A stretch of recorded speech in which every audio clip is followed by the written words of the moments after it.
এখনো পর্যন্ত মিথ্যা দোষ এদের উপরে চাপিয়ে দেন যে ছাত্রলীগ এদেরকে ভোট দিয়েছে। আপনার বিবেকে কি হয়েছে বলেন তো? ছাত্র দল যদি ৫,০০০ ভোট পায়, ঢাকা বিশ্ববিদ্যালয়ে ছাত্র শিবিরে মনে করেন ৫,০০০, এখনো যে ৯,০০০ বেশি পেয়েছে, ৯,০০০ কি ফেরেস্তা দিয়েছে? আপনারা বলছেন ছাত্রলীগ দিয়েছে, আপনার লজ্জা করেন এ কথা বলতে? তাদের নিষিদ্ধ করা হয়েছে, দেশ থেকে তারা পালিয়েছে।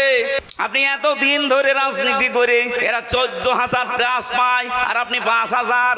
আপনার বরাবরও যদি হয় ৯,০০০ ভোট বেশি পায় কি করে? তাহলে আপনার রাজনীতি করার দরকার কি? আপনি তো দেউলিয়া হয়ে গেছেন। এই গোপন কথা মানুষকে বলা লাগে? এসব কথা বললে মানুষ বুঝে ফেলবে না? এমনিতেই দলে দলে মানুষ আসতেছে। আজ বড় বড় ব্যবসায়ী যারা বাংলাদেশের সব আমিরে জামাতের কাছে যে ধর্ণা দিচ্ছে যে আপনারা আছেন, আমাদের চিন্তা নেই, আপনাদের কাছে জানে। এখনো কিন্তু ভরাডুবি হওয়ার আগে চিন্তা করেন। ঢাকা বিশ্ববিদ্যালয়, জাহাঙ্গীরনগর বিশ্ববিদ্যালয়, যেখানে আজান দেওয়া পর্যন্ত নিষেধ ছিল, মোল্লা হলে, মহসিন হলে আমি নিজে দেখেছি আজান দেওয়া এই ১৬ বছর নিষেধ ছিল। ১৬ বছর আজান হয়নি। ছাত্রলীগের ভাইরা বলতো আজান দিলে আমাদের ঘুমের ডিস্টার্ব হয় ফজরের সময়, এই জন্য আজান বন্ধ। এই ডাকসু নির্বাচন ৯ সেপ্টেম্বর গেছে, এই রাত থেকে আল্লাহু আকবার ধ্বনি দিয়ে আজান আরম্ভ হয়েছে। জাহাঙ্গীরনগর আমি নিজেও ছিলাম ১ বছর, ওখানে এমন পরিবেশ থমথমে ছিল ওই সময়, পায়খানার ভেতরে ইশারা দিয়ে নামাজ পড়া লেগেছে, এইরকম পরিবেশ গেছে। আর সেখানে আজ উচ্চারণ হচ্ছে লিল্লাহে তাকবীর। এর চাইতে আর কি দেখতে চান? ডাকসু জাকসু যদি এই অবস্থা হয়, আপনি রাজশাহী এ তো শিবিরের আতুর ঘর, আর চট্টগ্রামে তো অলরেডি শিবির জন্ম হয়ে গেছে। আর কুষ্টিয়া ভার্সিটিতে পা দিতেও পারবে না কেউ। ওখানে ১০০ জনের ১০০ জনই শিবির। যেখানে আছে সেখানে আপনার এখন ভয়। এখন বলছে আমরা ডাকসু জাকসু নির্বাচন চাইনি, আমাদের উপরে চাপিয়ে দেওয়া হয়েছে। আমার মনে হয় কয়েকদিন পরে তারা এই কথাও বলবে যে জাতীয় নির্বাচন আমরা চাইনি, চাপিয়ে দেওয়া হয়েছে। আমরা চেয়েছিলাম ওই আপার মতো রাতের ভোট দিনে করি, দিনের ভোট রাতে করি। আশা করছি আপনাদের বিবেক খুলবে।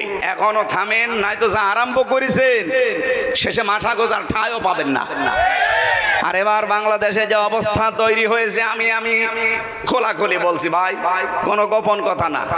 এই দেশে এখন দল দুইটা, হয় ইসলাম না ইসলামের হয় বিপক্ষে। এখন এক দল আছে এই দেশে শয়তানের দল, আর এক দল আল্লাহর দল। সে যে নামে আসুক, যারা আল্লাহর বিধান কায়েম করতে চায় তারা আল্লাহর দল, যারা শয়তানের বিধান কায়েম করতে চায় মানুষের তৈরি করা আইন, সে যে নামে আসুক ও শয়তানের দল। এই কথা বলেন না কেন?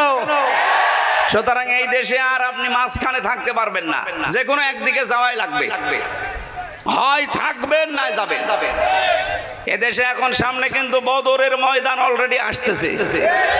বদরের ইতিহাস পড়েছি যে ছেলে বাবার বিপক্ষে অস্ত্র ধরেছে, স্বামী স্ত্রীর বিপক্ষে অস্ত্র ধরেছে। এবার বলেন তো সেই অবস্থা আসতেছে না? ভোট না, এটা ভোট যুদ্ধ। শুধু দোয়া দরুদ পড়ে আর তসবিহ পড়ে এবার হবে না। যুদ্ধ যেমন করা লাগে, ভোট ও যুদ্ধ যুদ্ধের ময়দানের মতো আসা লাগবে। অনেকে বলছে না যে যারা ঝামেলা করতে আসবেন বোর মহারণা পরিশোধ করে আসেন, নয়তো বাড়ি আর ঘুরে যেতে পারবেন না। কি সিদ্ধান্ত নিয়ে ফেলেছে দেখেছেন? হয় মরবো নাই মারবো। ১০০তে নির্বাচনে যারা ভোট দিয়েছে, কেন্দ্রীয় একজন নেতা, আমি নাম নিলাম না, উনি কালকে রাত ১২টার সময় টকশে বলছিল যে আমি কেন্দ্রের দায়িত্বে আছি, অথচ আমার ২ জন ভাতিজা ঢাকা বিশ্ববিদ্যালয়ে, তারা আমার দলের লোককে ভোট না দিয়ে ভোট দিয়েছে শিবিরকে। জিজ্ঞাসা করলাম বাড়িতে এসে যে ভোট দিয়েছিস কাকে? বলছে চাচা শিবিরকে। কেন? ওরা পানি খেতে দেয়, পানির ফিল্টার দিয়েছে, এসি লাগিয়ে দেয়। আর আপনি যাদের কথা বলেন ওরা এসি খুলে দেয়, পানির ফিল্টার ফেলে দেয়। আপনি বাঁচাবেন কি করে? আপনার নিজের ভাতিজায় হাতছাড়া হয়ে যাচ্ছে।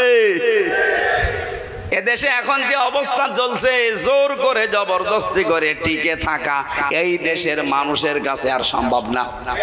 এদেশের মানুষের মনের ভেতরে প্রবেশ করতে হলে এদের জন্য কাজ করা লাগবে। কথা বলেন না কেন? আর এই সক্ষমতা বাংলাদেশ জামাত ইসলামের ভেতরে আছে। কারণ এই দল করতে হলে আপনাকে জামাত কর্মী হওয়ার আগে সমাজ কর্মী হওয়া লাগবে। আন্দাজে উড়ে এসে জুড়ে বসে আমি জামাতের নেতা হবে না, আপনাকে আগে জামাত কর্মী দাবি করলে সমাজ কর্মী হওয়া লাগবে। বাংলাদেশ জামাত ইসলামীতে ওয়ার্ড থেকে শুরু করে কেন্দ্র পর্যন্ত একটা মানুষ আপনি দেখাতে পারবেন না যেখানে কাজ ছাড়া কেউ আছে।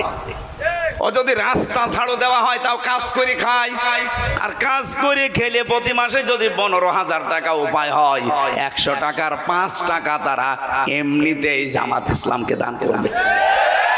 এটা জোর করা না, জবরদস্তি করা না, তার নিজের ইচ্ছায় সে দিয়ে আসবে। যার যেভাবে ইনকাম তাকে ওইভাবে দেওয়া লাগবে। কেউ যদি 1 লাখ টাকা উপায় করে মাসে, তারও 100 টাকায় 5 টাকা। আমার যেমন দেওয়া লাগে আপনারও দেওয়া লাগবে। অন্য কোন দলের এই সিস্টেম আমি পাইনি। আপনি যদি দেখাতে পারেন চলেন আমারে নিয়ে দেখান। আপনারা যে আন্দাজে এক ফতোয়া দেন যে এরাও চাঁদাবাজি করে, এরা এত টাকা পায় কোথায়, আপনি আসেন আমার সাথে, আপনাকে আমি একেবারে পাই টু পাই দেখাবো যে টাকা আসে কোথেকে। এদের নামে 1 বছর 1 মাস পার হয়ে গেল, একটা চাঁদাবাজির মামলা নেই সারা বাংলাদেশে। আপনি কি করেন কি?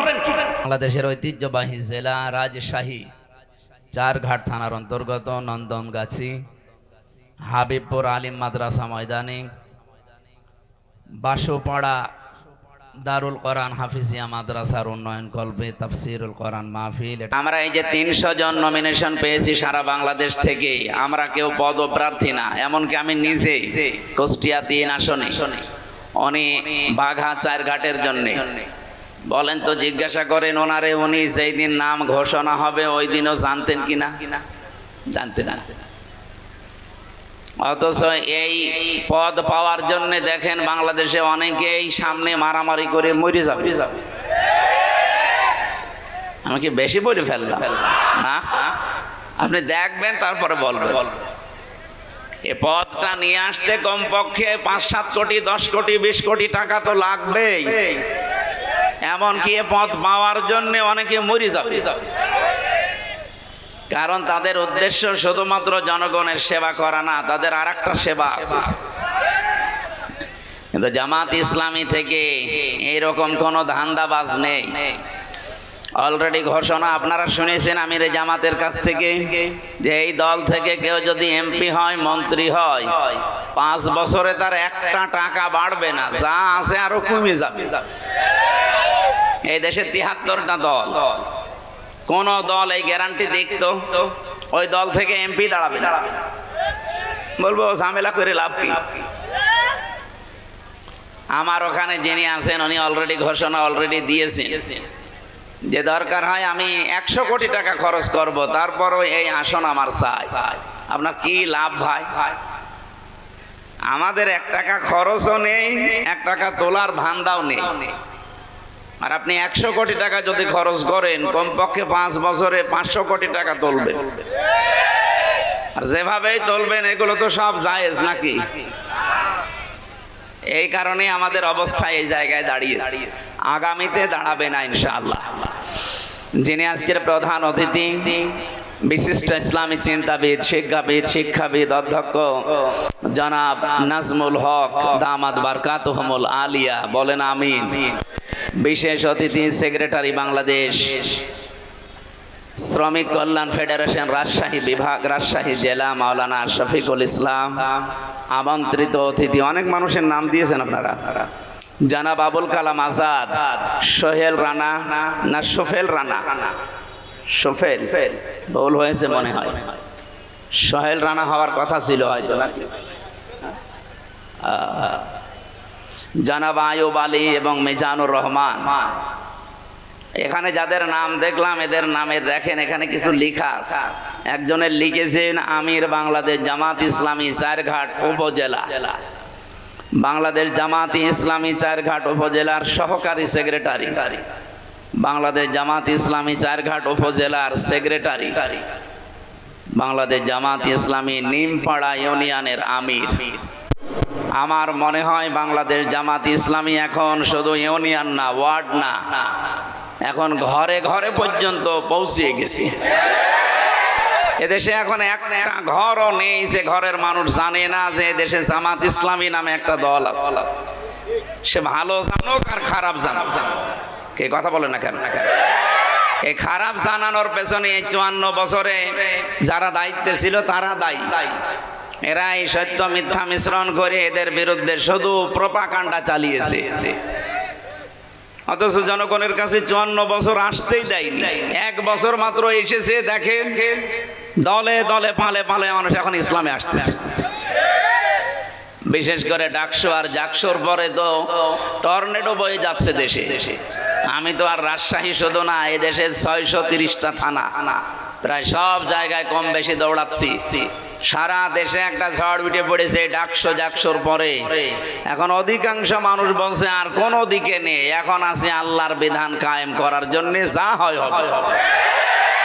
গত শুক্রবারে আমার ইউনিয়নে জমার নামাজের পরে 18 জন নেতা সব নেতৃত্ব দেয় এলাকায়। তারা বলছে এতদিন ভুল পথে ছিলাম, এখন আল্লাহর বিধান কায়েমের জন্য আপনার হাতে হাত দেব। আমি বললাম কালেমা পড়ানো লাগবে? বলছে না, কালেমা পড়ানো লাগবে না, তবে আসি আপনার সাথে।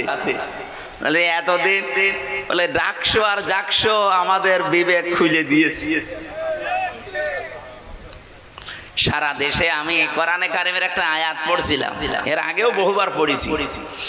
ইযা জা নাসরুল্লাহি ওয়াল ফাত, যখন আল্লাহর সাহায্য আসবে হে নবী আপনি বিজয় দেখতে পাবেন।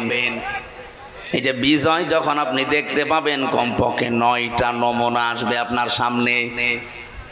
কোন জাতিকে যদি আল্লাহ বিজয় দান করে 9টা জিনিস একটা একটা করে তাদেরকে দেখায়। প্রথম নাম্বারে ওয়ারাইতান নাসা ইয়াদখুলুনা ফি দীনিল্লাহি আফওয়াজা, হে নবী আপনি দেখবেন দলে দলে পালে পালে মানুষ ইসলামে প্রবেশ করছে। সেদিন 100 হিন্দু পরিবার এসেছে। হিন্দু মানুষরাও এখন বিশ্বাস করছে দেশে ইসলাম ছাড়া নিরাপদে থাকার কোনো দল নেই। গোবিন্দচন্দ্র পরামানিক হিন্দু মহাজোটের মহাসচিব সারা বাংলাদেশের, এই লোকটা সেদিন ফেসবুকে লাইভে এসে জানিয়েছে এই দেশে যদি জামাত ইসলামী রাষ্ট্র ক্ষমতা পায়, যত ধর্মের লোক এদেশে আছে সবাই নিরাপদে থাকবে। আমার মনে হয় হিন্দু গোবিন্দচন্দ্র পরামানিককে আমি কানে কানে বলে দিয়েছিলাম। এটা হিন্দু মানুষ, সেই বিশ্বাস করতে পারে, অথচ অনেক আলেম পর্যন্ত এখন দেখছি নামধারী জালেমের কাতারে।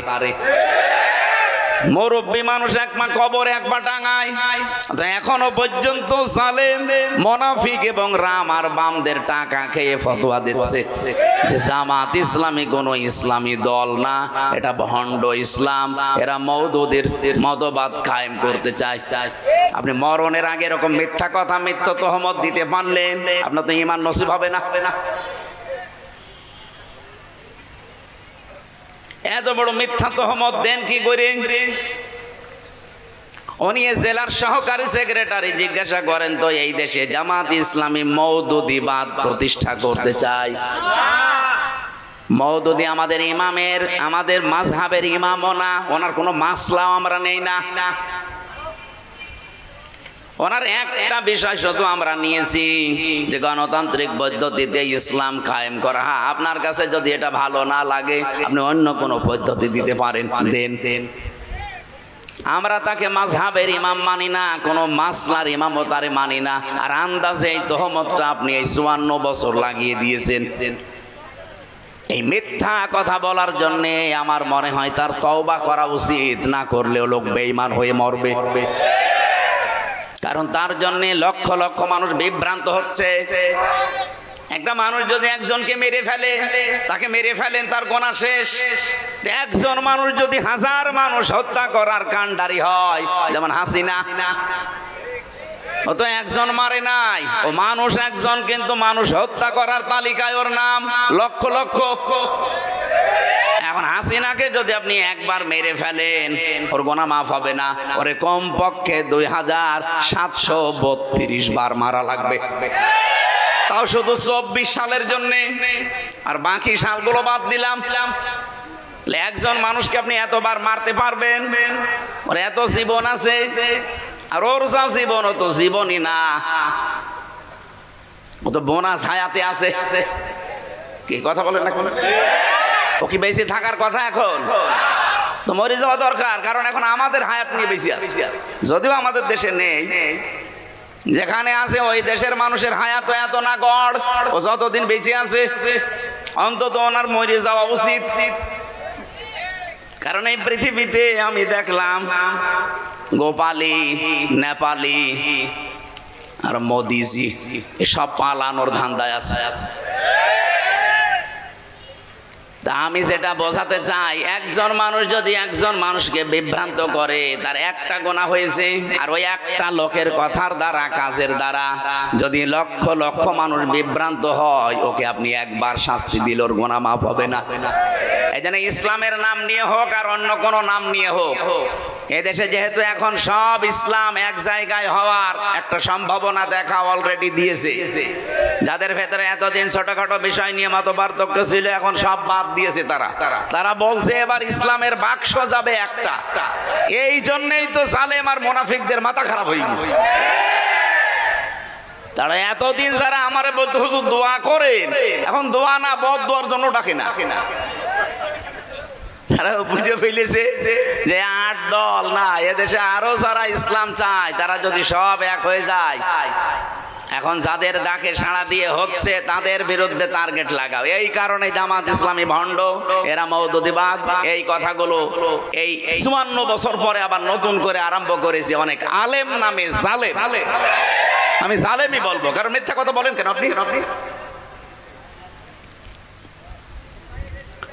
সুতরাং জামাত ইসলামী এখন আর ফো দিয়ে শুধু তাবিজ করে এদেশ থেকে উড়িয়ে দেওয়া যাবে না। এ কিন্তু রাজধানী থেকে শুরু করে ওয়ার্ড পর্যন্ত এদের কমিটি এখন একেবারে মানে শিকড় গেড়ে অলরেডি মাটির নিচে চলে গেছে।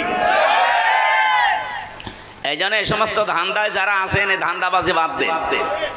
এদেশের মানুষ এখন কিন্তু সচেতন। আগস্টের 5 তারিখের আগে এদেশের মানুষ আর বসবাস করে না। এখন চলছে সেপ্টেম্বর মাসের 17 তারিখ না 18 তারিখ। এই জন্য হিসাব নিকাশ করে চলেন।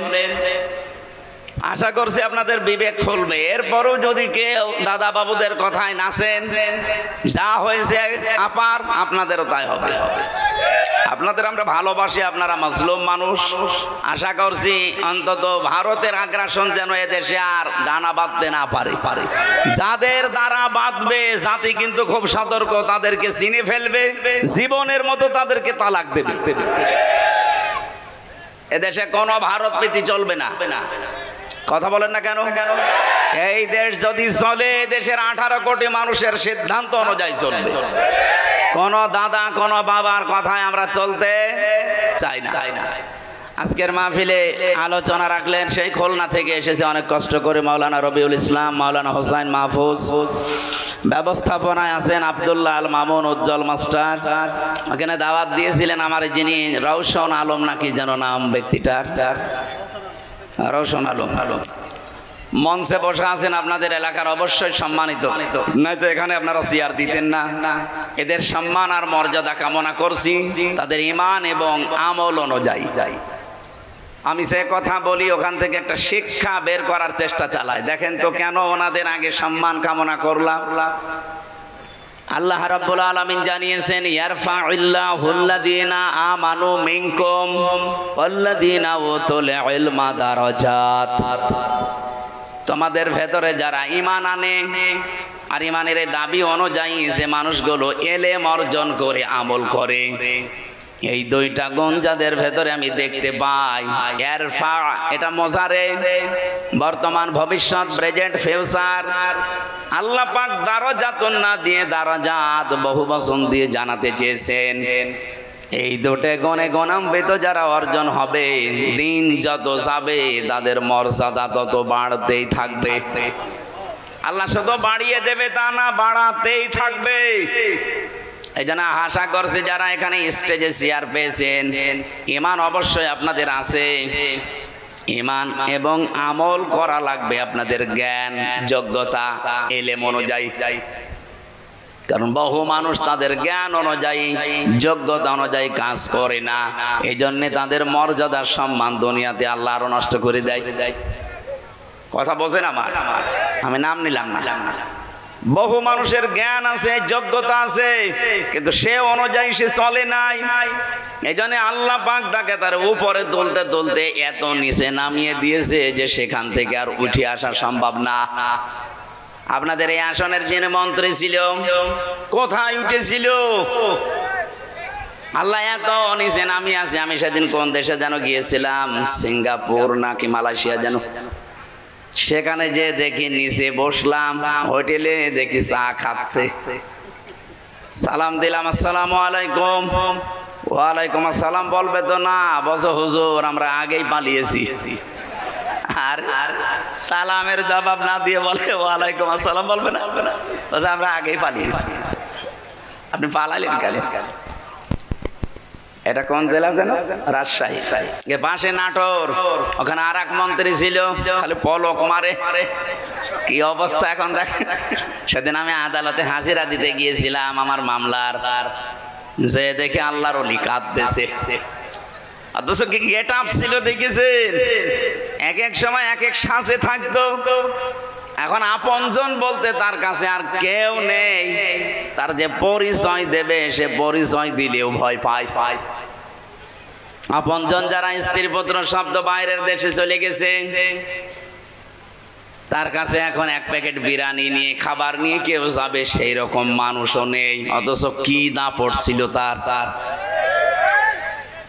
এই জন্য আমার মনে হয় পলক সাহেবের কাছে শিক্ষা নেওয়া দরকার। মাত্র 1 বছর 1 মাসে তার চেহারা যা হয়েছে আপনি এখন দেখলেও চিনতে পারবেন না পলক না পলকের দাদা। কি অবস্থা হয়েছে। আমিও 3 বছর ছিলাম, কিন্তু আমার চেহারাটা পাল্টায়নি। যদিও এরকম 100 গুণ কষ্ট আমারে দিয়েছে। আমার মাথার চুল থেকে পায়ের তালু পর্যন্ত 1 ইঞ্চি জায়গা বাকি নেই যেখানে জালেমরা টর্চার করে নাই। আমার উল্টো করে 11 ঘন্টা টাঙিয়ে রেখেছিল। এত পিটানো পিটিয়েছে প্রায় 4-5 জন মিলে চোখ বেঁধে। আমার পেছনে শুধু ম্যাডাম ছাড়া কাউকে দেখানো যায় না। এই যে চেয়ার দিয়েছেন তো ভালো, যদি কাঠের চেয়ার দিয়েছেন বসতে পারতাম না। এত কিছু করার পর অন্তত এখন টিকে আছি। আরো মাত্র 1 বছরে মনে হচ্ছে কব্বরে অর্ধেক চলে গেছে, তাও তো কিছু এখনো টের পাননি। জালেম যারা এখনো পর্যন্ত যে মানুষগুলোর বৃদ্ধি কমে না, তারা যেন মাঝে মাঝে পলকের দিকে একটু তাকায়। তাকানো লাগবে না, শুধু ওর ছবির দিকে তাকাবেন আর পলক মারবেন। এই জন্য জ্ঞান ছিল তার, ঈমানও ছিল কম বেশি, কিন্তু জ্ঞান অনুযায়ী কাজ না করার কারণে আল্লাহ তুলেছিল উপরে। এখন এত নিচে নামিয়েছে, সেখান থেকে উঠে আসা আর সম্ভব না। যা স্বপ্ন দেখতে পারেন, কিন্তু বাস্তবে রূপ নেওয়া অত সহজ না। এই জন্য যারা বসে আছেন আশা করছে ঈমান আছে এবং জ্ঞানও আছে। এই জ্ঞান অনুযায়ী দুনিয়াতে কাজ করার তৌফিক আল্লাহ তাদের দান করেন, বলেন আমিন।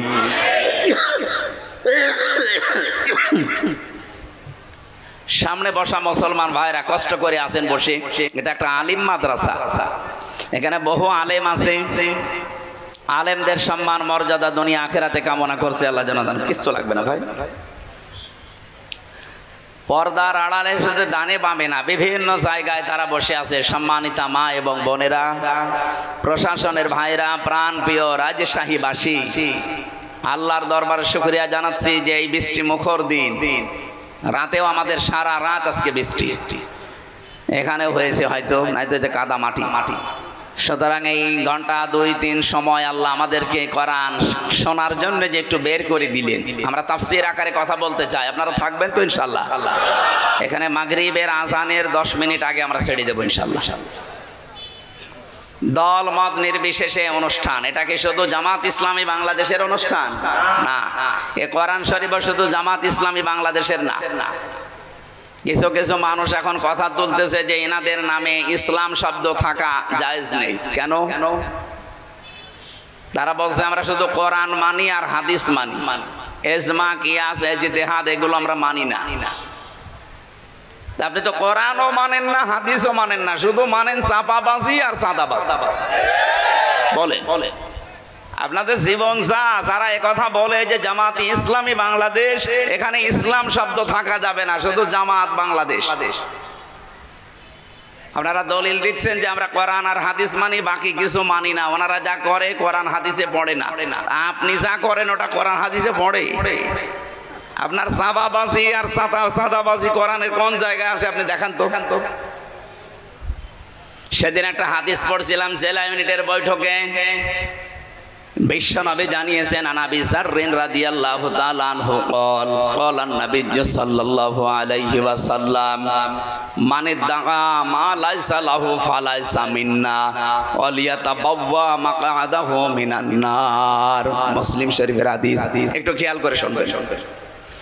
নবীজি বলেন যে জিনিস তোমার না, ওই জিনিস যদি তুমি নিজের দায়িত্বে নিয়ে নাও, তাহলে দুইটা শাস্তি ওই দিন থেকে তোমার শুরু হয়ে যাবে। আবার বলছি, যেই জিনিস তোমার না ওইটা যদি নিজের আয়ত্তে তুমি নিয়ে নাও, জোর করে হোক, জবরদস্তি করে হোক, দখল করে হোক, সাদাবাজি করে হোক, যেভাবেই নিজের দায়িত্বে যদি নিয়ে রাখো, ওই দিন থেকে তোমার শাস্তি হবে দুইটা। এক নম্বরে ফালাই জামিন না, আমি নবী বললাম তুমি আমার উম্মত আর নেই। একজন বলছে সুবহানাল্লাহ। নবীজি বলছে ফালাইসা মিন্না, তুমি আর উম্মত নেই।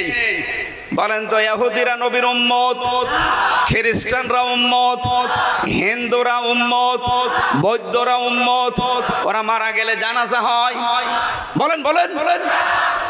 তাহলে যেই মুসলমান দাবি করে নবীর উম্মত থেকে খারিজ হয়ে গেল, তাহলে ওর জানাজা পড়ে কবরে দিয়ে কি লাভ হবে? আপনি তো নবীর উম্মতই নেই। যদিও ভাষাটা একটু কড়া হয়ে যাচ্ছে, বাস্তবতা এটাই। যারা অন্যের সম্পদ আজ নিজের দখলে নিয়ে বহু আনন্দে আছেন, আপনার নামের আগে মোহাম্মদ থাকতে পারে, আল্লাহর কসম আপনি নবীর উম্মত নেই। এবার আপনি এই হাদিসের এই প্রথম অংশ অনুযায়ী বলেন, বাংলাদেশে এরকম মানুষ আছে না নেই?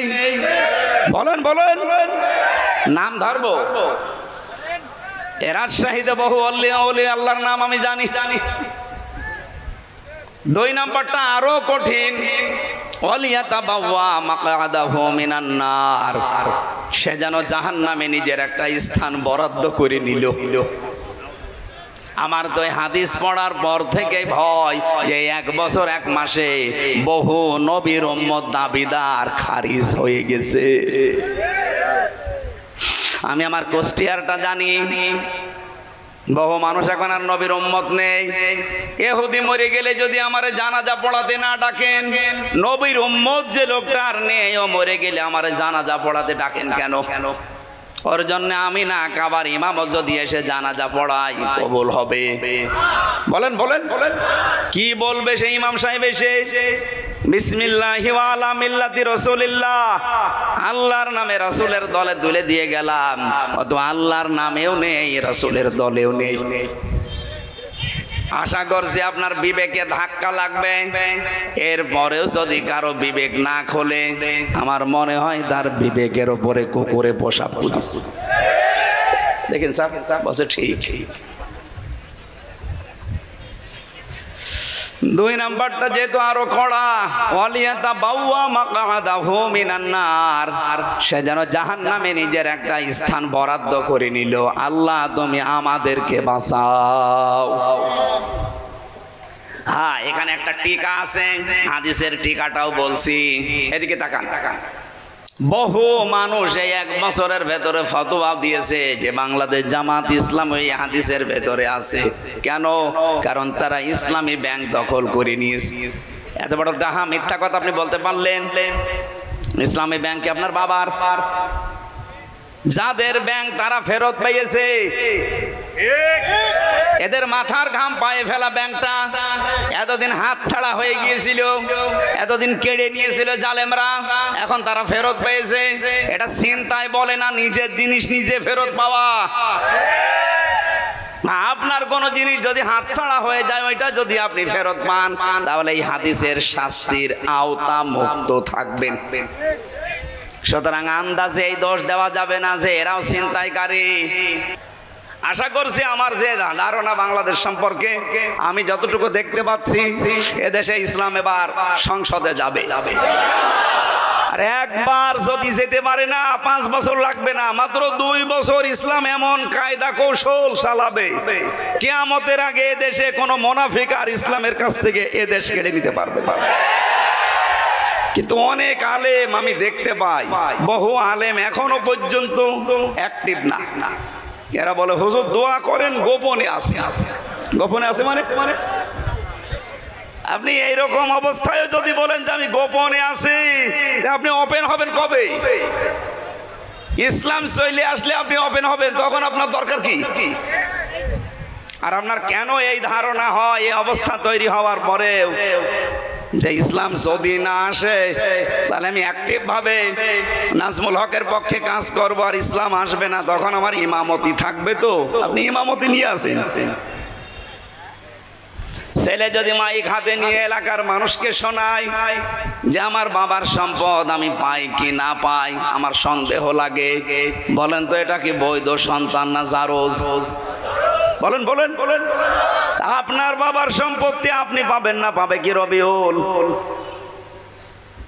এরকম তৈরি করে দিল আল্লাহ, এত সহজ। এরপরও আপনার মনের ভেতরে দোদুল্যমান অবস্থা কেন? আশা করছি সব বাদ দিয়ে দেন। ওয়ালা তাহিনু ওয়ালা তাহজানু ওয়া আনতুমুল আ'লাউনা। এখানে যারা আরবি বোঝে আমি তাদেরকে বলছি, আল্লাহ এখানে আনতুম আ'লাউনা শব্দটা এরকম ছিল, অথচ আ'লাউনার আগে আলিফ লাম দিয়ে এটাকে আল্লাহ নির্দিষ্ট করে দিলেন কেন? আরবি গ্রামার যারা পড়ায় জিজ্ঞাসা করেন, মুবতাদা যদি মারেফা হয়, খবর সব সময় নাকেরা হয়, কিন্তু এখানে আল্লাহ খবরটাকেও মারেফা বানিয়ে দিয়েছেন আলিফ লাম দিয়ে। আনতুম আ'লাউনা না আনতুমুল আ'লাউনা। খবর যদি কোনো সময় মারেফা নির্দিষ্ট হয়ে যায়, ইফিদুল হাসর, হাসরের ফায়দা দেয়, বাংলা অর্থ দাঁড়ায় হবে। গ্যারান্টি আমির হামজার না আল্লাহ? ওরা যে শাহীবাসী, আল্লাহ যদি গ্যারান্টি দেয় যে আপনার ভয় কিসের, আর মনের ভেতরে কেন হীনমন্যতায় ভোগেন? কোনো ভয় নেই, কোনো চিন্তা নেই, কোনো দুশ্চিন্তা নেই। আল্লাহ বলেন বিজয় হবে যদি মুমিন হতে পারো। কি হতে পারো? বলেন বলেন। আমার প্রশ্ন আমার রাজশাহীবাসীর কাছে, বিজয় দেওয়ার একচ্ছত্র মালিকানা কে? আরো জোরে বলেন। মুমিন হওয়ার মালিক কে? এদিকে আসেন। আল্লাহ মুমিন হবে? আল্লাহ তো মুমিন আছে। একেবারে সব হা বললে হবে? আমি আবার প্রশ্ন করছি, বিজয় দেওয়ার একচ্ছত্র মালিকানা ভারতের, আমেরিকার, কার? আর মুমিন হওয়ার দায়িত্ব কার? আমাদের। তাহলে আমাদের মুমিন হওয়া লাগবে নাকি? আশা করছি আমরা কাঙ্ক্ষিত মানের মুমিন হতে হলে 50টা বিষয় আছে কোরআনের ভেতরে। 50 জায়গায় আল্লাহ মুমিনের বিভিন্ন গুণাবলী দিয়েছেন। আপনারা ওইগুলো দেখে দেখে দেখে দেখে পড়ে নিজের ভেতরে অর্জন করেন। সামনে ইসলাম আসতেছে, আপনি একটু বুক বাঁধেন, যে কোরআন দিয়ে বাংলাদেশ চললে কেমন দেখা যায় ইনশাআল্লাহ। কোনো ভয় নেই। যত চাপাবাজি করুক, বিভিন্ন মানুষ দেখছে চাপাবাজি করছে, এই যে ফজু পাগলা কি চাপাবাজ, চুয়াডাঙ্গার একজন আছে দুদুমিয়া, চাপা ছাড়া কি আছে? আশা করছি এই মানুষদের কথায় বিভ্রান্ত আমরা হব না। আমরা কোরআনের উপরে 100% বিশ্বাস রাখতে চাই ইনশাআল্লাহ। দরুদ পড়ছি, সালাম পড়ছি নবীর উপরে। তেলাওয়াতকৃত আয়াত আমার সূরা আরাফ 26 নম্বর আয়াত, একটা মাত্র আয়াত পড়েছি। লক্ষ লক্ষ হাদিস থেকে একটা হাদিসের অর্ধেক পড়েছি। এবার আসেন তো এই দুইটার সামনে নিয়ে কিছু কথা বলি। সূরা আরাফ এর বাংলা অর্থ হচ্ছে প্রাচীর। আরাব নামক একটা প্রাচীর আল্লাহ বানিয়েছেন। অবাইনাহুমা হিজাব وعلى الأعراف رجال يعرفون كلا بسيماهم إلى آخر آية। আরাব নামক একটা প্রাচীর আল্লাহ জান্নাত আর জাহান্নামের মাঝে আল্লাহ বানিয়ে রেখেছেন। নবীজি বলেন আল্লাহ এখানে কিছু মানুষকে দাঁড় করিয়ে রাখবে, এদেরকে জান্নাতেও দেবে না জাহান্নামেও দেবে না। এই এদিকে তাকান। সাহাবী প্রশ্ন করলেন, হে নবী এদেরকে জান্নাতে দেবে না কেন? নবীজি বললেন এরা জান্নাত পাবে না শুধু একটা কারণে, এদের সবই ভালো ছিল, মা বাবার সাথে আচরণ ভালো ছিল না। এবার আসেন আমি মেয়েদেরকে 2 মিনিট বলবো। সম্মানিতা মা বোনেরা, আমি খুব ভালোবাসি আপনাদেরকে, কারণ নবীজি বলেন আমার কাছে 3টা জিনিস প্রিয়, একটা সুগন্ধি, একটা নামাজ, আর একটা মেয়ে মানুষ, সেটা আমার নিজের স্ত্রী। এই জন্য মা বোনদেরকে আমিও ভালোবাসি নবীর হাদিস অনুযায়ী। আরব সূরার তাফসীর পড়তে গিয়ে আমি দেখলাম আপনারা অধিকাংশ জাহান্নামে দৌড়াচ্ছেন। নিজে শুধু না, 4 জন পুরুষ মানুষকে সাথে নিয়ে যাচ্ছেন, হয় বাবাকে, নাই বড় ভাইকে, নাই স্বামীকে, নাই বড় ছেলেকে। এই যে আজ সন্তানগুলো আমরা আজ মা বাবার সাথে খারাপ ব্যবহার করার কারণে আমরা আজ আরাব নামক জায়গায় দাঁড়িয়ে আছি, জান্নাতে যেতে পারছি না। এটা শুধু আমার একা দোষ না, এই দোষে দোষী আমার বউ। এই কথা বলেন না কেন? 100টার 98টা পরিবারে বউর কারণে স্বামী তার মা বাবার হক আদায় করতে পারে না। এরকম বউর আশাই নেই? বলেন বলেন। সম্মানিতা মা বোনেরা, শুধু মনে করে অনেকে যে নামাজ পড়ি, রোজা রাখি, কালো বোরকা পরি, আমি জান্নাত পাবো না। মানে কে বলেছে আপনাকে? আপনার স্বামী যেটা পছন্দ করে ওটা যদি জায়েজ হয়, মাস্ট বি আপনাকে ওটা পছন্দ করা লাগবে। আপনার স্বামী পছন্দ করছে আপনার মা বাবা তার সাথে থাকবে, খেয়ে থাক না খেয়ে থাক, তার বিভিন্ন রেফারেন্স দিয়ে আমার গাড়িতে পাওয়া যায়। আপনারা মেয়েদের জন্য নিয়ে যাবেন ওই বইটা বিস্তারিত, এই ওয়াজগুলো ওখানে লেখা আছে বাংলায়। আশা করছে ওটা নিয়ে পড়াবেন। ওদের মনটা আল্লাহ যেন ফাতেমাতুজ জোহরার মতো, হযরত রুকিয়ার মতো উদার করে দেন। বলেন আমিন। 2 নম্বরে সাহাবী বললেন, হে নবী এরা জান্নাতে যেতে পারছে না মার বাবার অবাধ্যতার কারণে, তাহলে জাহান্নামেও এরা যাচ্ছে না। নবীজি বললেন না, এদেরকে আল্লাহ জাহান্নামেও দেবে না। বিশ্ব নবী ওই দিন একটা কথা উচ্চারণ করেছিলেন, এদেরকে আল্লাহ জাহান্নামে দেবে না একটা কারণে, এরা দুনিয়ায় যাই করুক না কেন দিন কায়েমের জন্য এরা চেষ্টায় ছিল। এই হাদিসের যে ব্যাখ্যা আমি পড়েছি, মুহাদ্দিসিনে কিরাম লিখেছেন, কোন মানুষ যদি মন থেকে জমিনে আল্লাহর বিধান কায়েম করার জন্য চেষ্টা করে, দিন কায়েমের জন্য যদিও চেষ্টা অব্যাহত রাখে, জমিনে যদি বিধান কায়েম নাও হয়, আল্লাহ তাকে অন্তত জাহান্নামে দেবে না। আপনার চাইতে যেহেতু কোরআন হাদিস হালকা হলেও বেশি পড়েছি, আমি কোরআনের ওপরে আমার অনার্স মাস্টার্স করা আছে, আল্লাহর কসম এই হাদিসের ব্যাখ্যা আমি যা বুঝেছি সেইটাই বোঝায়। এ পৃথিবী থেকে যদি জাহান্নামে যেতে না চান, দিন কায়েমের জন্য যারা এই জমিনে চেষ্টা করছে আপনি তাদের সাথে থাকবেন। ইবনে মাসউদ থেকে, ইবনে আব্বাস থেকে না, ইবনে ওমর থেকে একটা হাদিস আজকেও পড়ছিলাম। আন ইবনে ওমর রাদিয়াল্লাহু তাআলা আনহু قال قال النبي صلى الله عليه وسلم فاتبعوا